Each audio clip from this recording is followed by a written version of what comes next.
बोले भगवान परशुराम जी की। मंच पे विराजमान श्री सुनीत सिंगला जी, श्री अजय मित्तल जी, विकास कौशिक जी, श्री अमित जी, श्री जय कौशिक जी, श्री प्रमोद कौशिक जी, टोनी जी, विजय गोयल जी, श्रीमती परमजीत ढिल्लों जी, श्री वीनू राव जी, डॉक्टर वीनू राव जी, और किसी का अगर नाम रह गया होगा तो के लिए क्षमा प्रार्थी हूँ। मेरे सामने बहुत से लोग बैठे हैं, एमपी शर्मा जी, मैं मिंकू, मैं आपके बीच में एक परसों के कार्यक्रम का न्योता लेकर आया हूं और मैं संक्षिप्त में अपनी बात रखूंगा क्योंकि आप लोग बहुत देर से वेट कर रहे हैं, उसके लिए मैं क्षमा प्रार्थी हूं। थोड़ा लेट हो गए क्योंकि सुबह से लोग आ रखे थे और कार्यक्रम थे तो इसलिए, लेकिन इस कार्यक्रम का महत्व मैं आपको जरूर बताना चाहता हूं। ये कार्यक्रम इसलिए किया जा रहा है कि जो भगवान परशुराम जी की शिक्षा है, जो उनके जीवन का सार है, जो सीख है, हमें उनसे लेनी चाहिए, उनके जीवन से, और उसको कैसे उसका प्रचार प्रसार करें, कैसे उसको बढ़ाने का काम करें, कैसे उसको अन्य समाजों तक, अगली पीढ़ी तक ले जाने का काम करें। क्योंकि भगवान परशुराम जी, जैसे मुझसे पहले वक्ताओं ने कहा, किसी एक समाज, एक समुदाय या एक बिरादरी के भगवान नहीं है। भगवान किसी एक के नहीं, सबके होते हैं। पर जो उनका संदेश है,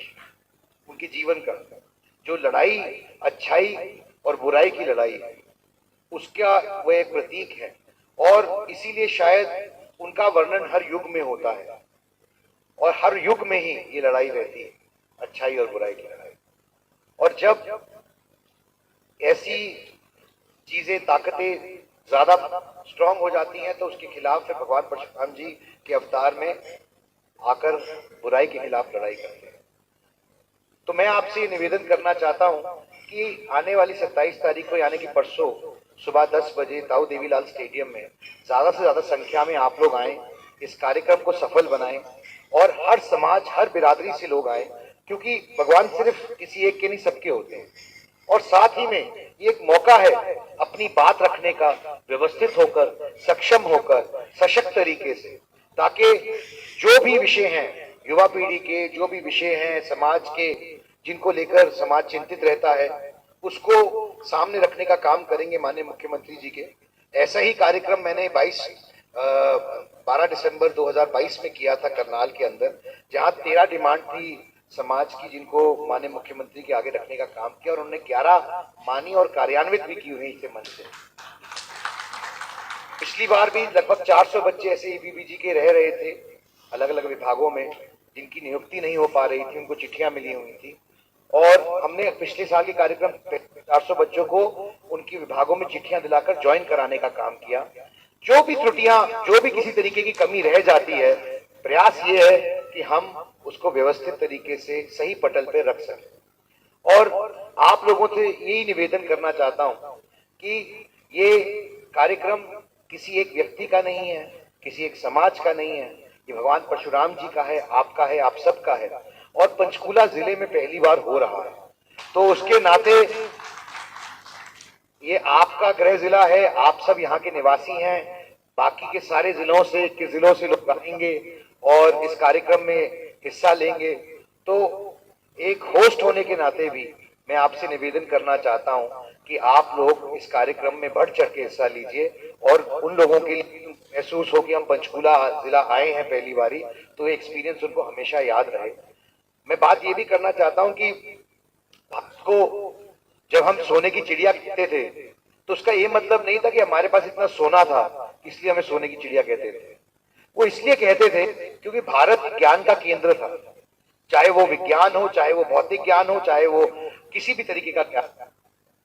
वो ज्ञान की जो धारा थी कहीं ना कहीं भारत से निकलती थी दुनिया के अंदर। हमने पिछले वो ज्ञान की धारा कहीं ना कहीं खोने का काम किया है। तो मेरा निवेदन है, और ये कार्यक्रम में विस्तृत तौर से इसकी जानकारी परसों जरूर दूंगा कार्यक्रम में, लेकिन जो लोग यहाँ बैठे हैं, क्योंकि विभिन्न संस्थाएं हैं, विभिन्न धर्मशालाएं हैं, विभिन्न संस्थाओं से लोग आते हैं, तो हमारा एक प्रोजेक्ट है जिसको परसों लॉन्च करेंगे। लेकिन मैं आप लोगों से भी राय शुमारी करना चाहता हूं कि जो गरीब बच्चे हैं, जो वंचित बच्चे हैं, उनके लिए कोचिंग सेंटर हर धर्मशाला में खोला जाए, ऐसा मेरा प्रयास है। और और उसको चलाने के लिए, उसकी व्यवस्था करने के लिए जो सबसे अच्छे टीचर्स हैं देश में, जैसे अरविंद हैं सुपर 30 के, और भी ऐसे बहुत सारे लोग हैं जिनसे मैं मिला हूं, जो फॉर्मर ब्यूरोक्रेट्स हैं, रिटायर्ड हैं, जजेस हैं, और वो कह रहे हैं कि वे आके पढ़ाना चाहते हैं बच्चों को, ताकि खासकर वो बच्चे जो अफोर्ड नहीं कर सकते, जिनके पास जो संसाधन नहीं है, संपन्न नहीं है। हालांकि ऐसा नहीं है कि सिर्फ उन्हीं बच्चों के लिए कोचिंग सबके लिए है, कोई भी बच्चा आ सकता है, लेकिन जो हम, क्योंकि धर्मशालाएं हम बनाते हैं इस मंशा से कि जो समाज में लोग हैं जो वंचित हैं उनके काम, उसका हॉल हो चाहे इसके कप बैठने की हो, उसी श्रेणी में अगर एक धर्मशाला में मिल जाए, धर्मशाला में, और ये कोई जिले वाइज नहीं है, किसी भी धर्मशाला में कहीं भी हो, वहां हम ये कोचिंग क्लासेस चलाएंगे, और जो बेस्ट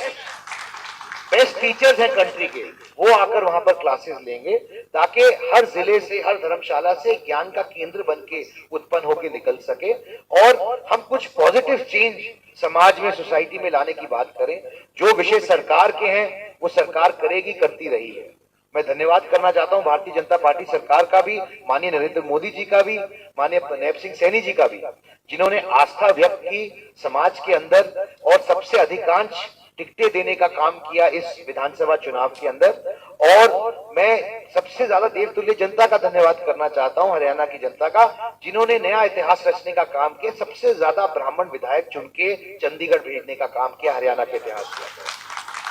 तो ये सामाजिक समरसता का एक बहुत अच्छा उदाहरण है, और मैं चाहता हूं कि हम सब मिलकर इस कार्यक्रम को जरूर सफल बनाएं, और साथ साथ भगवान परशुराम जी की जो शिक्षा है उसको बढ़ाने का काम करें, क्योंकि ब्राह्मण समाज में पैदा होने के नाते हम भगवान परशुराम जी के वंशज हैं। तो हमारा दायित्व बनता है, हमारी जिम्मेदारी बनती है कि हम उनकी पैरोकारी करें, उनका जो संदेश है उसको फैलाने का काम करें, और समाज के अंदर खासकर आज जिस तरह की परिस्थितियां हमारे यहाँ पर बनी हैं देश के अंदर, और जो दुखद घटना अभी 2 दिन पहले हुई,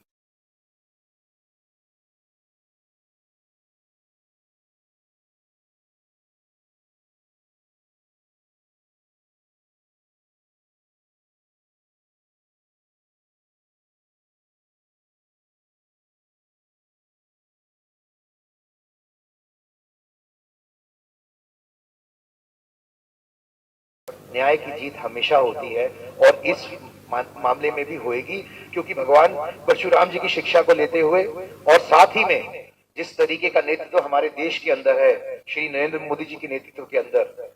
मुझे पूर्ण रूप से विश्वास है कि जो भी लोग ऐसी बर्बरता के लिए, अमानवीय ये जो हरकत की है उसके लिए जिम्मेदार हैं, उनको इसकी कीमत देनी पड़ेगी। और मोदी जी ने कहा था, ना आंख झुका के बात करेंगे, ना आंख उठा के बात करेंगे, आंख में आंख डाल के बात करेंगे। अब समय आ गया है कि हम आंख में आंख डाल के बात करें। तो मैं बहुत ज्यादा ना कहते हुए बस आपसे यही पुनः निवेदन करना चाहता हूं कि आप सब इस कार्यक्रम, मुझे इस कार्यक्रम का संयोजक बनाया गया है, तो मैं आपसे निवेदन करना चाहता हूं कि आप सब यहाँ आए हैं अपना कीमती समय निकाल के, इसके लिए दिल की गहराइयों से धन्यवाद। और आप सब अपने आप को इस कार्यक्रम का संयोजक समझें, ये आपका गृह जिला भी है, और इस कार्यक्रम को सफल बनाने में अपना योगदान दें। बहुत बहुत धन्यवाद। जय परशुराम जी, जय हरियाणा, जय भारत।